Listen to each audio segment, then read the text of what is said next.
Chinatown, s'il vous plaît. Les quartiers changent de nom à Windhoek, la capitale de la Namibie, en pleine métamorphose. Regarde ce bâtiment. Il est construit par des Chinois.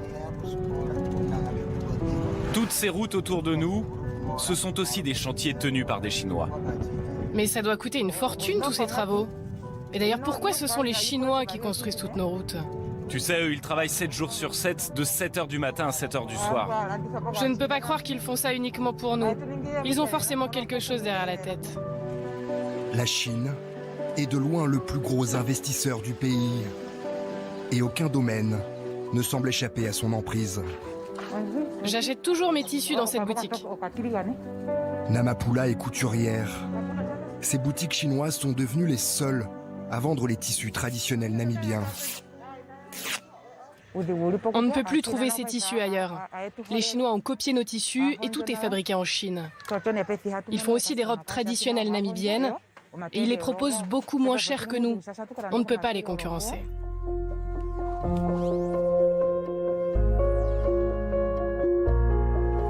C'est l'entrée de Chinatown, c'est écrit en chinois. Les Namibiens adorent ce marché. On y trouve de tout. Des vêtements, des sacs, de l'électronique, il y a vraiment tout. Entre 40 000 et 100 000 Chinois sont désormais installés dans le pays. Thomas Miaou est l'un d'entre eux. Il vit en Namibie depuis 17 ans. La Namibie et la Chine, c'est une très longue histoire d'amitié. On s'entraide mutuellement. Une histoire d'amitié qui remonte à la guerre d'indépendance en 1990. La Chine est alors l'un des rares pays à soutenir la Namibie dans sa lutte contre l'Afrique du Sud. 30 ans plus tard, l'ami marxiste donne des cours de capitalisme à l'ancienne colonie sud-africaine.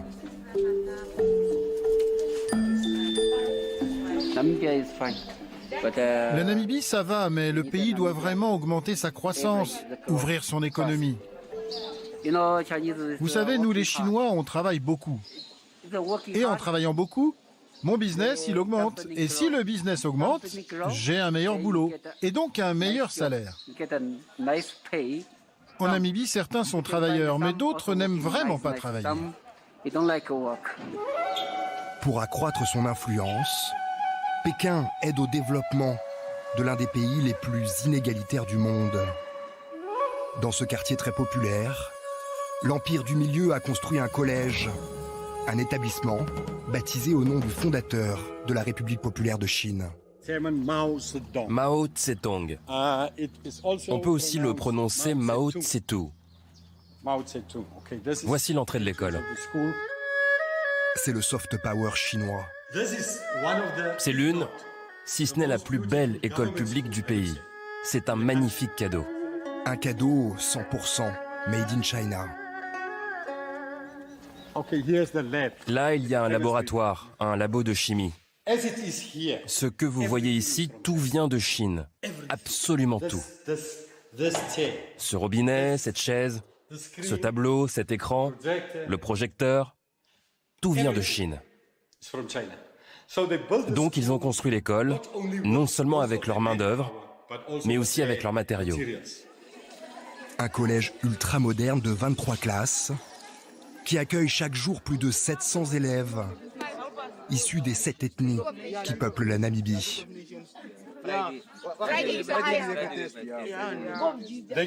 Ils ont de la chance. Ils peuvent parler l'afrikaans, l'anglais et leur propre dialecte.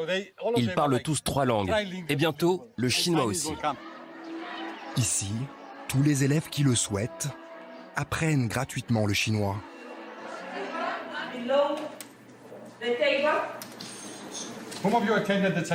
Qui a suivi les cours de chinois avant qu'ils ne soient arrêtés à cause du Covid? Quelqu'un peut nous montrer ce qu'il a appris? Quand je rencontre quelqu'un pour dire bonjour, je dis « Et si je vais bien ?» Je lui réponds « Dans cette école, si on apprend le chinois, on peut aller étudier en Chine. Moi, j'aimerais intégrer une université chinoise pour y faire médecine. Je voudrais devenir ophtalmo. » Chaque année, les meilleurs élèves du cours de chinois reçoivent une bourse de l'ambassade de Chine.